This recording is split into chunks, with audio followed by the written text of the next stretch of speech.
नारायण नारायण नारायण नारायण। श्रीमद्भागवत दशम स्कंध अथैकोनाशीति तमोध्यायः 79वां अध्याय। बलवल का उद्धार और बलराम जी की तीर्थ यात्रा। श्री शुकदेव जी कहते हैं, परीक्षित, पर्व का दिन आने पर बड़ा भयंकर अंधड़ चलने लगा, धूल की वर्षा होने लगी और चारों ओर से पीप की दुर्गंध आने लगी। इसके बाद यज्ञशाला में बलवल दानव ने मलमूत्र आदि अपवित्र वस्तुओं की वर्षा की। तदनंतर हाथ में त्रिशूल लिए वह स्वयं दिखाई पड़ा। उसका लील डौल बहुत बड़ा था, ऐसा जान पड़ता मानो ढेर का ढेर कालिख इकट्ठा कर दिया गया हो। उसकी चोटी और दाढ़ी मूंछ तपे हुए तांबे के समान लाल लाल थीं। बड़ी बड़ी दाढ़ों और भौहों के कारण उसका मुंह बड़ा भयावना लगता था। उसे देखकर भगवान बलराम जी ने शत्रु सेना की गुंदी करने वाले मूसल और दैत्यों को चीर फाड़ डालने वाले हल का स्मरण किया। उनके स्मरण करते ही वे दोनों शस्त्र तुरंत वहां आ पहुँचे। बलराम जी ने आकाश में विचरने वाले बलवल दैत्य को अपने हल के अगले भाग से खींचकर उस ब्रह्मद्रोही के सिर पर बड़े क्रोध से एक मूसल कस कर जमाया, जिससे उसका ललाट फट गया और वह खून उगलता तथा आर्त स्वर से चिल्लाता हुआ धरती पर गिर पड़ा। ठीक वैसे ही जैसे वज्र की चोट खाकर गेरू आदि से लाल हुआ कोई पहाड़ गिर पड़ा हो। नैमिषारण्यवासी महाभाग्यवान मुनियों ने बलराम जी की स्तुति की, उन्हें कभी न व्यर्थ होने वाले आशीर्वाद दिए और जैसे देवता लोग देवराज इंद्र का अभिषेक करते हैं वैसे ही उनका अभिषेक किया।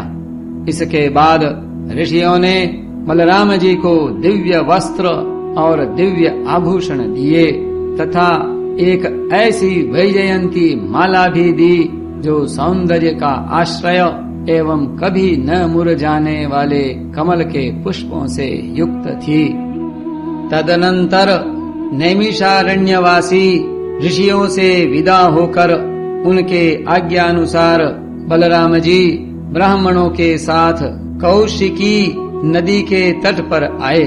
वहां स्नान करके वे उस सरोवर पर गए जहां से सरयू नदी निकली है। वहां से सरयू के किनारे किनारे चलने लगे, फिर उसे छोड़कर प्रयाग आए और वहां स्नान तथा देवता, ऋषि एवं पितरों का तर्पण करके वहां से पुलहाश्रम गए। वहां से गंडकी, गोमती तथा विपाशा नदियों में स्नान करके वे सोन नद के तट पर गए और वहां स्नान किया। इसके बाद गया में जाकर पितरों का वसुदेव जी के आज्ञानुसार पूजन यजन किया। फिर गंगा सागर संगम पर गए, वहां भी स्नान आदि तीर्थ कृत्यों से निवृत्त होकर महेंद्र पर्वत पर गए। वहां परशुराम जी का दर्शन और अभिवादन किया। तदनंतर सप्त गोदावरी, वेणा, पंपा और भीमरथी आदि में स्नान करते हुए स्वामी कार्तिक का दर्शन करने गए तथा वहां से महादेव जी के निवास स्थान श्री शैल पर पहुँचे। इसके बाद भगवान बलराम ने द्रविड़ देश के परम पुण्यमय स्थान वेंकटाचल बालाजी का दर्शन किया और वहां से वे कामाक्षी, शिवकांची, विष्णुकांची होते हुए तथा श्रेष्ठ नदी कावेरी में स्नान करते हुए पुण्यमय श्रीरंग क्षेत्र में पहुँचे। श्रीरंग क्षेत्र में भगवान विष्णु सदा विराजमान रहते हैं। वहां से उन्होंने विष्णु भगवान के क्षेत्र ऋषभ पर्वत, दक्षिण मथुरा तथा बड़े बड़े महापापों को नष्ट करने वाले सेतुबंध की यात्रा की। वहां बलराम जी ने ब्राह्मणों को 10,000 गौएं दान की। फिर वहां से कृतमाला और ताम्रपर्णी नदियों में स्नान करते हुए वे मलय पर्वत पर गए। वह पर्वत 7 कुल पर्वतों में से एक है। वहां विराजमान अगस्त्य मुनि को उन्होंने नमस्कार और अभिवादन किया। अगस्त्य जी से आशीर्वाद और अनुमति प्राप्त करके बलराम जी ने दक्षिण समुद्र की यात्रा की। वहां उन्होंने दुर्गा देवी का कन्याकुमारी के रूप में दर्शन किया। इसके बाद वे फाल्गुन तीर्थ अनंत शयन क्षेत्र में गए और वहां के सर्वश्रेष्ठ पंचाप्सरस तीर्थ में स्नान किया। उस तीर्थ में सर्वदा विष्णु भगवान का सानिध्य रहता है। वहां बलराम जी ने 10,000 गौएं दान की। अब भगवान बलराम वहां से चलकर केरल और तिगर्त देशों में होकर भगवान शंकर के क्षेत्र गोकर्ण तीर्थ में आए। वहां सदा सर्वदा भगवान शंकर विराजमान रहते हैं। वहां से जल से घिरे द्वीप में निवास करने वाली आर्या देवी का दर्शन करने गए और फिर उस द्वीप से चलकर शूरपारक क्षेत्र की यात्रा की। इसके बाद तापी, पयोष्णी और निर्विंध्या नदियों में स्नान करके वे दंडकारण्य में आए। वहां होकर वे नर्मदा जी के तट पर गए। परीक्षित, इस पवित्र नदी के तट पर ही माहिष्मती पुरी है। वहां मनु तीर्थ में स्नान करके वे फिर प्रभास क्षेत्र में चले आए।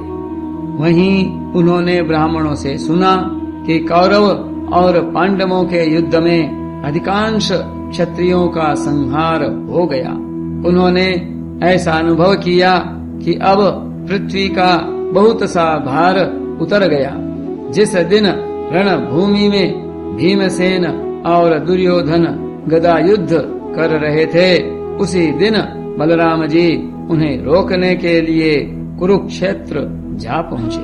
महाराज युधिष्ठिर, नकुल, सहदेव, भगवान श्री कृष्ण और अर्जुन ने बलराम जी को देखकर प्रणाम किया तथा चुप हो रहे।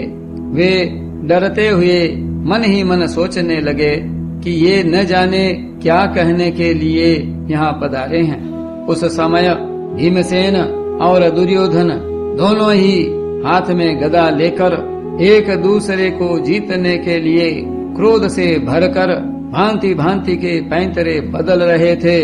उन्हें देखकर बलराम जी ने कहा, राजा दुर्योधन और भीमसेन, तुम दोनों वीर हो।